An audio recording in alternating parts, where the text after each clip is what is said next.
Assalamualaikum warahmatullahi wabarakatuh. Jumpa kembali dengan Cak Sun Media Team. Terima kasih semuanya teman-teman ya yang sudah menonton di video saya yang lalu, yaitu mengenai Pak Jokowi. Dan kali ini juga kita mau nonton lagi tentang Pak Jokowi. Dan untuk videonya kita siapkan dulu. Silahkan nanti yang sudah menonton, yang mau berkomentar, silahkan tulis di komentar saya. Oke, untuk videonya inilah kegiatan Pak Jokowi dan mari kita simak. Lanjut. Merinding, ternyata prediksi Jokowi 2 tahun lalu sekarang jadi kenyataan. Saya ini 2 kali wali kota di Solo menang, kemudian ditarik ke Jakarta gubernur sekali menang, kemudian 2 kali di pemilu presiden juga menang. Mohon maaf Pak Prabowo.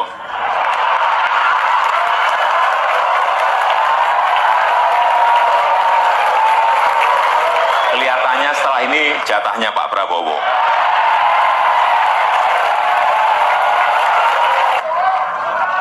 Saya itu udah diem loh ya. Difitnah saya diem, dicela saya diem, dijelekan saya diem, dimaki-maki saya diem. Saya ngalah terus tuh, sampai ada batasnya.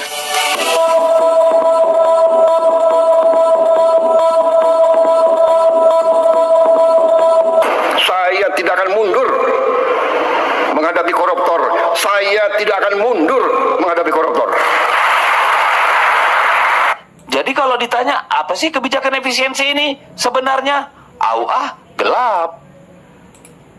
Nah, ini sekelumit video dari Pak Jokowi, kegiatan setiap harinya teman-teman ya. Tadi juga ada video dari Bapak Prabowo. Dan kali ini juga yang lagi trending topik yaitu tentang Deddy Sitorus, kader dari PDIP. Nah, untuk ini teman-teman bisa tonton sampai habis dan nanti silakan yang mau berkomentar silakan tulis di komentar saya. Oke, lanjut lagi, itu videonya kita play. Kan gitu lagi nih. Kemudian kita tanya, kemana 300 triliun itu hasil efisiensi? Penjelasan dari para jagoan-jagoan komunikasi itu, ya kan? Kalau di TV semangat, coba efisiensi perjalanan. Itu kalau dipotong 5% bisa bangun 90.000 sekolah, 30.000 sekolah, bisa bangun sekian puskesmas. Ternyata nggak ada untuk itu. Jadi yang diomongin selama ini omong kosong oleh orang-orang komunikasi istana.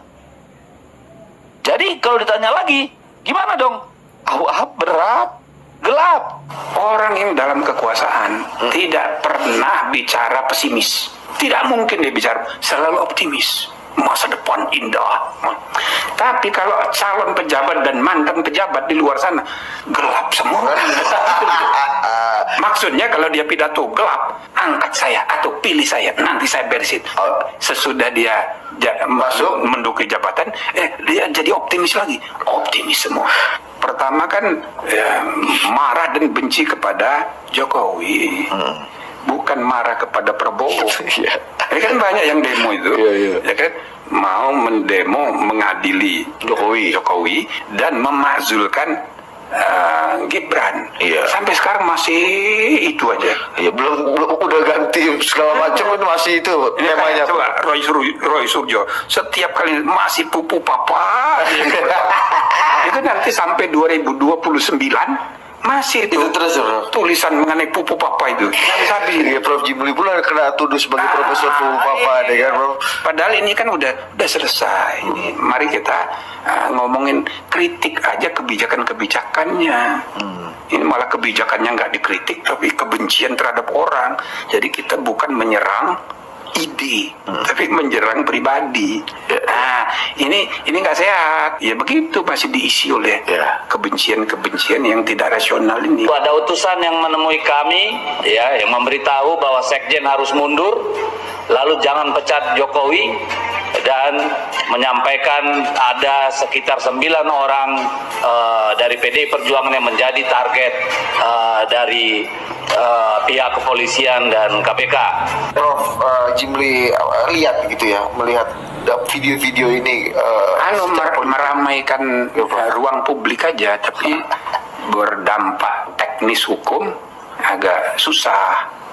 Tapi secara politik ya menyebabkan yang memusuhi Jokowi makin banyak. Cuma ada masalah yang kedua, makin banyak pembenci, pemujanya juga makin. Ya, tesis. Lalu Iya. itu sunatullah juga. Sunatullah. Berarti yang menganggap bahwa akan pecah Jokowi Prabowo akan menganggap Nah bahwa itu dia itu sekalian bisa menjawab itu juga. Oh, Pas lagu kan terima kasih dan lagu itu sudah beberapa kali sejak tahun lalu.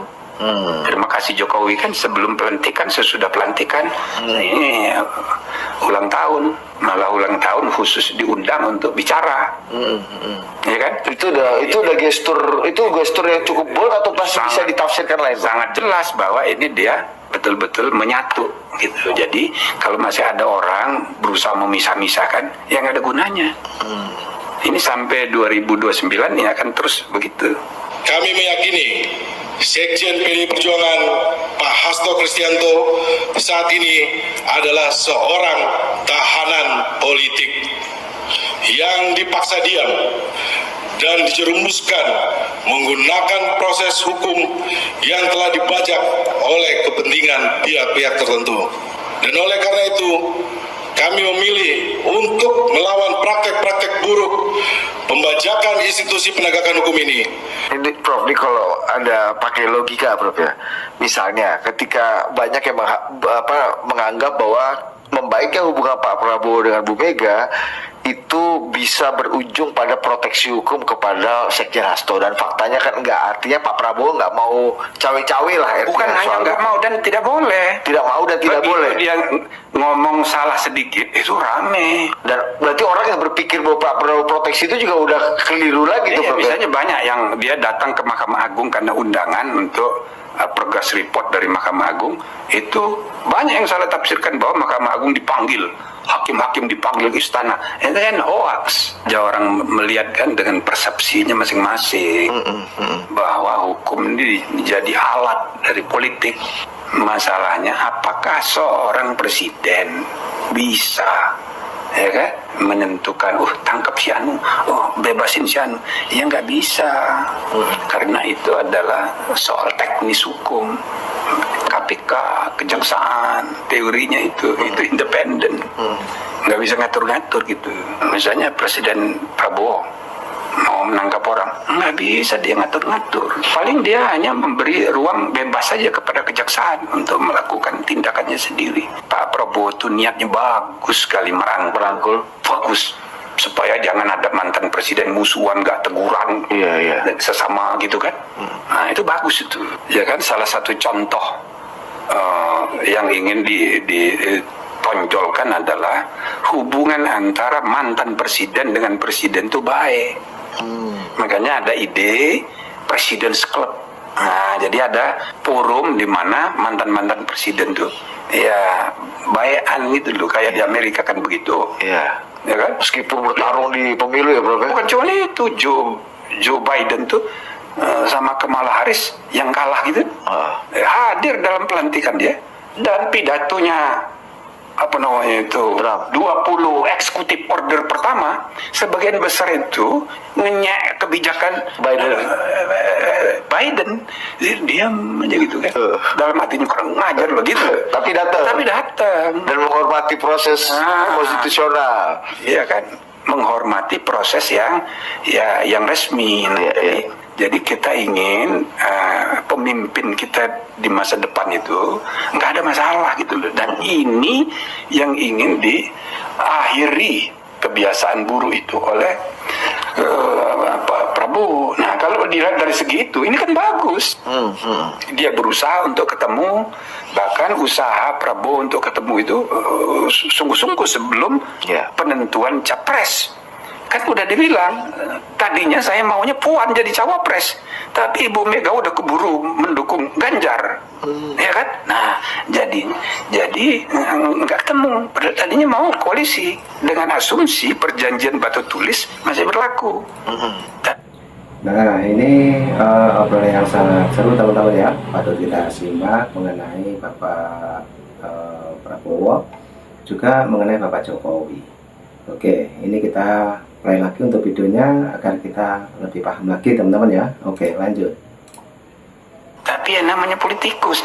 Ya perjanjian itu kan kalau menang.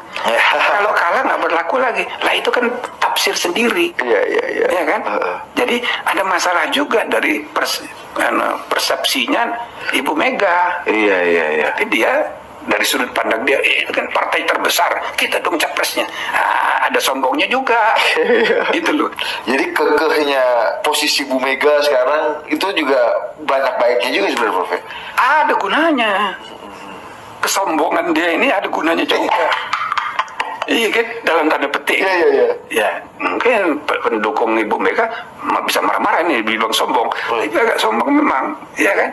Nah, coba kalau dari awal dia, ya udah sama-sama dengan Gerindra gitu.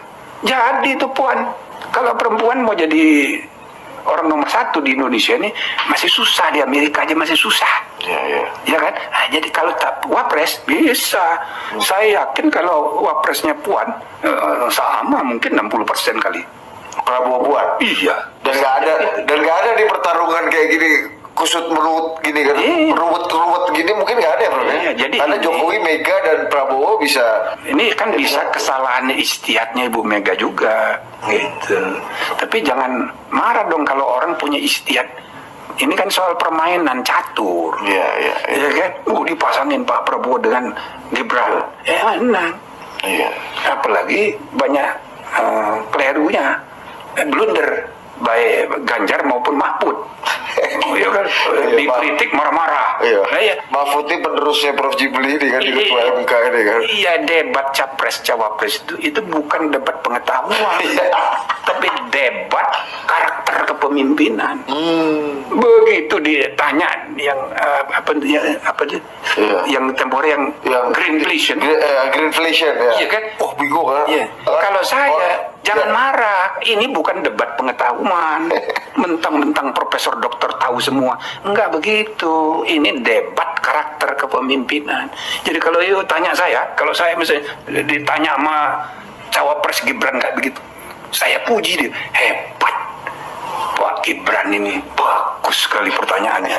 Meskipun saya tidak ngerti secara detail, tapi ini penting sekali masalah ini. Oh, puji-puji gitu. Iya. Nanti kalau saya menang, Mas Gibran, insya Allah saya pertimbangkan jadi Menteri Lingkungan Hidup. Iya. Nah, gitu. Sampai Orang tepuk tangan. waktunya habis ini berapa diungkap Orang ini kan? tepuk tangan. Dan ini kelepek-kelepek ini Iya, Gibran. bingung. Dia cocoknya jadi menteri nih. Oh, salah ya. Karena urusan teknis itu urusan menteri. Prof Mahfud marah-marah. Dia waktu itu. marah-marah ya, salah begitu. Iya. Karena dia profesor dokter. Iya kan? Berantem Yang tolong. nggak dokter, tersinggung berat deh sampai sekarang tersinggung. Tapi itulah kecanggihan mah kadang-kadang nggak usah dibawa begitu, Prof. Ya. Iya. Kita dong. harus yang penting kan kecanggihan dalam berpolitik ini yang. Nah, dalam gara-gara itu, nyungsep dia punya banyak lagi. Dia marah-marah sama siapa itu gitu kan? Iya. Itu Ganjar juga banyak salah. Dia jadi nyungsep gitu. Iya. Kalau sama Puan belum tentu itu, Prof. Ya. Prabowo Puan ya. Saya rasa udah lewat tuh semua itu. Tapi gara-gara blundernya banyak banget itu. Jadi 58%. Ya ampun. Malah dapatnya 16. Nah, oke teman-teman, videonya sudah habis ya. Karena tadi juga ada obrolan-obrolan yang sangat seru dan patut kita simak dan kita perhatikan dari Bapak yang ini memberikan pencerahannya juga. Dan tadi yang pertama itu ada Deddy Sitorus mengungkapkan dalam pidatonya yaitu jangan pecat Jokowi. Oke, bagaimana teman-teman semuanya yang menyimak dari awal sampai akhir? Yang mau berkomentar silahkan tulis di kolom komentar saya. Dan terima kasih, cukup itu dulu dari Jasun Media Team. Terima kasih semuanya. Assalamualaikum warahmatullahi wabarakatuh.